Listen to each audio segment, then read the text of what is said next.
अध्यक्ष महोदय, मैं इस अवसर पर भारत के प्रथम उप प्रधानमंत्री और गृह मंत्री लौह पुरुष सरदार वल्लभ भाई पटेल जी का भी स्मरण करना चाहूंगा, जिन्होंने लगभग 100 वर्ष पूर्व अहमदाबाद नगर पालिका के अध्यक्ष रहते हुए महिला आरक्षण की बात कही थी। सरदार पटेल साहब को भी मैं नमन करना चाहता हूं।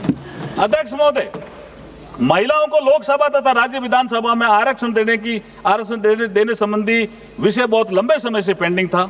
1975 में भारत में महिलाओं की स्थिति पर बनी एक समिति ने महिलाओं के घटते राजनीतिक प्रतिनिधित्व पर कमेंट किया था। 1988-2000 के नेशनल पर्सपेक्टिव प्लान में भी सभी चुने हुए निकाय में महिलाओं के लिए 30% आरक्षण की सिफारिश की थी। 13वां संशोधन भी आया, लेकिन लोकसभा और विधानसभा में ये महिलाओं का रिजर्वेशन का काम आगे नहीं बढ़ा। अध्यक्ष महोदय, यहां तक महिला आरक्षण का बिल का सवाल है।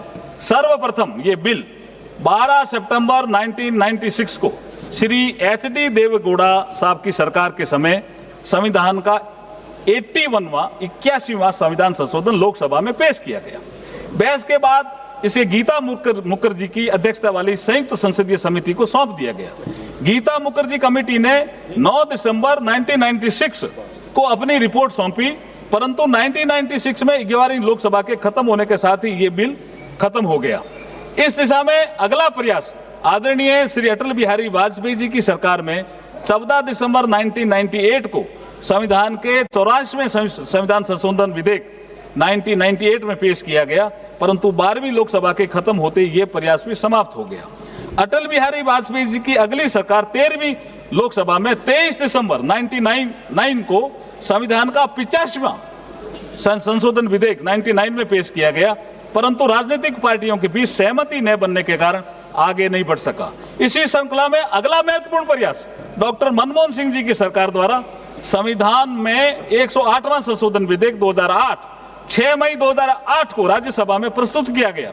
2 साल बाद 9 मार्च 2010 को राज्यसभा में तीखी बहस और भारी हंगामे के बीच ये बिल पास हो गया, किंतु लोकसभा में ये बिल पास नहीं हो सका। अध्यक्ष महोदय, हमारे यशस्वी प्रधानमंत्री नरेंद्र मोदी जी जो महिला अधिकारों और महिला कल्याण के प्रति सदैव संवेदनशील है, उनके मार्गदर्शन में लगभग सर्वसम्मति बनाते हुए नई संसद के पहले बिल के रूप में 19 सितंबर 2023 को नारी शक्ति वंदन अधिनियम संविधान का 128वां संशोधन विधेयक 2023 लोकसभा में प्रस्तुत किया, जो लोकसभा में भारी बहुमत से पास हुआ, जिसके पक्ष में 454 वोट पड़े, मात्र 2 वोट विपक्ष में पड़े, जिसे बाद में संविधान का 106वां संशोधन कहा गया। 2023 के तौर पर यह लागू हुआ, ये 2023 के पर लागू किया गया। अगले ही दिन 20 सितंबर 2023 को राज्यसभा में 2014 वोटों के साथ बिना किसी विरोध के ये बिल पास हो किया गया। 28 दिसंबर को भारत की पहली आदिवासी महिला राष्ट्रपति माननीय श्रीमती द्रौपदी मुर्मू जी के द्वारा इसे मंजूरी प्रदान की गई। अध्यक्ष महोदय, 4 दशकों के लंबे अंतराल के बाद माननीय प्रधानमंत्री जी के नेतृत्व में महिलाओं के लिए लोकसभा राज्य विधानसभाओं में 1/3 सीटों के आरक्षण की व्यवस्था सुनिश्चित हो पाई।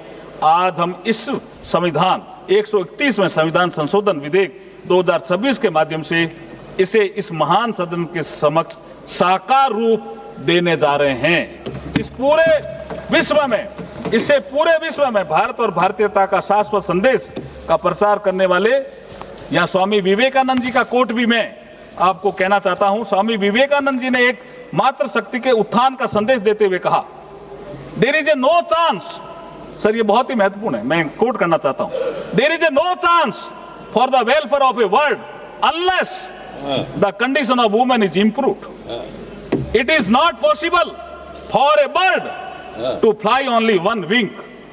तो हम 2 पंखों से उड़ना चाहते हैं साहब, ये नरेंद्र मोदी जी का सपना है।